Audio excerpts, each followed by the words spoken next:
আজ মাদক বিরোধী দিবস, এই মর্মে সাধারণ মানুষকে সচেতনতা করতে শহর জুড়ে মিছিল করল মালদা জেলা পুলিশ প্রশাসন। মালদা জেলা পুলিশের উদ্যোগে এবং ইংরেজবাজার থানার সহযোগিতায় থানা প্রাঙ্গণ থেকে শুরু হয় এই সচেতনতামূলক শিবির। রাজ হোটেল মোড়, ফোয়ারা মোড় হয়ে আবার থানা প্রাঙ্গণে এসে শেষ হয় এই মিছিল। Bureau report, news for Bengal. এবং ইংরেজবাজার থানার ব্যবস্থাপনায় এই আন্তর্জাতিক মাদক দিবসের আমরা একটা সচেতনতা র্যালির আয়োজন করেছি।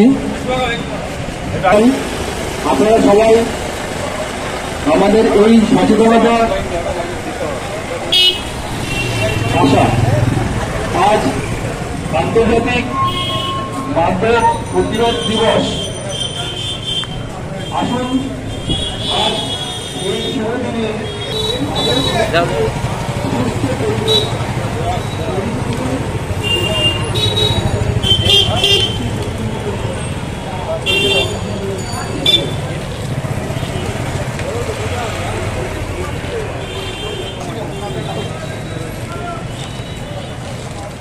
এবং ইংরেজবাজার থানার ব্যবস্থাপনায় আমরা একটি মাদক প্রতিরোধ র্যালি আয়োজন করেছি, যার উদ্দেশ্য হল আমরা পুলিশের পক্ষ থেকে ইংরেজবাজারবাসীর মধ্যে একটি সচেতনতা চাই।